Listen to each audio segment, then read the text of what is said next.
Sainath multi-state देईल सोने खरेदीसाठी सोन्याच्या किमतीच्या 75% कर्ज, तेही 5 वर्ष मुदतीने। Sainath multi-state, phone 83 49 50 51 20।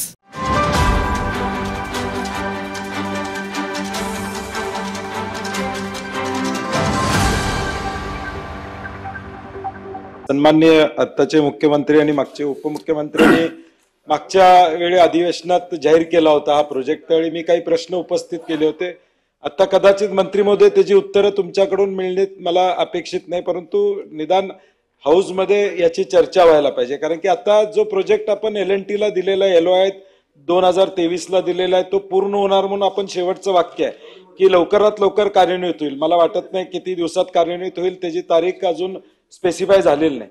परंतु त्यात माझी एक विनंती अशी आहे की त्यामध्ये आपण जे प्रोजेक्टचं टेंडर काढलं, LNT ला जे मिळालं, त्यामध्ये कॉल व्हॉल्युम्स जे आहेत ते जे त्यांनी आकडेवारी जी दिलेली आहे ती 1523-24 ची आकडेवारी होती, 24-25 ची 1800, 25-26 ची 2200 ही कॉल्स दररोज येतील अशी अपेक्षा धरली होती।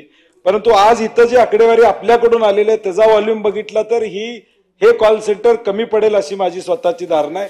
त्यामध्ये योग्य ते शासनानं करणं अभिप्रेत आहे। आणि ज्याचा उल्लेख मंत्री महोदयांनी त्या ठिकाणी केला की देशातला पारदर्शक प्रोजेक्ट व्हावा अशी सगळे राज्य माहिती मागायला लागले, चांगली गोष्ट आहे।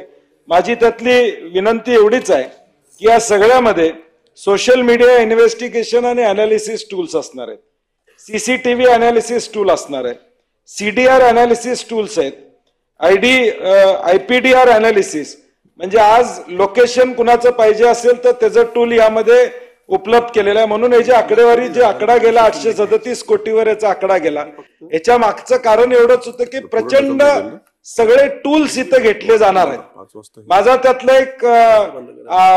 त्यातला माझा दुसरा भाग असा, या टूल्सचा वापर स्नूपिंगसाठी येऊ नये याचे प्रिकॉशन्स घेतले गेले पाहिजेत आतापासून। कारण की आज आम्ही अधिकारी बदलत जातो, अधिकारी आज आमचे आहेत ते उद्या 3 वर्षांनी तिथं नसतात। हे एक मोठं शस्त्र या राज्यामध्ये आम्ही तयार करायला लागलोय सायबर क्राईमच्या नावाखाली। चांगलं आहे, त्याचं स्वागत आहे, त्याबद्दल दुमत नाही आहे। परंतु जे टूल्स आम्ही यामधून घेणार आहोत त्याचा दुरुपयोग उद्याच्या भविष्यकाळात होणार नाही याची जबाबदारी देखील या माध्यमातून घेणं अभिप्रेत या ठिकाणी असणार आहे। आता तुमची जाहिरात ऑलरेडी आलेली आहे, MH सायबरवर जाहिरात, डाटा अनालिसिस किंवा सर्चचे अनालिसिस, सायबर अनालिसिसची जाहिरात तुमची आली आहे। 5 तारखेपर्यंत शेवटची मुदत होती, तिथेही पगार चांगले दिले तरच लोक इथं येणार आहेत। कारण की समाप्तीमध्ये या सगळ्या विषयामध्ये प्रायव्हेट सेक्टरमध्ये 5-5, 6-6 लाख रुपये महिन्याला पगार असणारे लोक काम या ठिकाणी करतात। आपण ते दिले तरच हे सगळं आपण करू शकणार आहे। आणि म्हणून माझा मूळ मुद्दा आहे, सायबर क्राईमसाठी आपण वापर कराच, परंतु त्याची एक आचारसंहिता दादा, नाही तर हे शस्त्र ज्याच्या हातात जाईल तो या राज्यातला मालक होईल, राज्यातल्या सगळ्या डाटाचा मालक होईल। उद्या कुणाला काही करायचं असलं तर याचा वापर गैरवापर होण्याची शक्यता नाकारता येत नाही।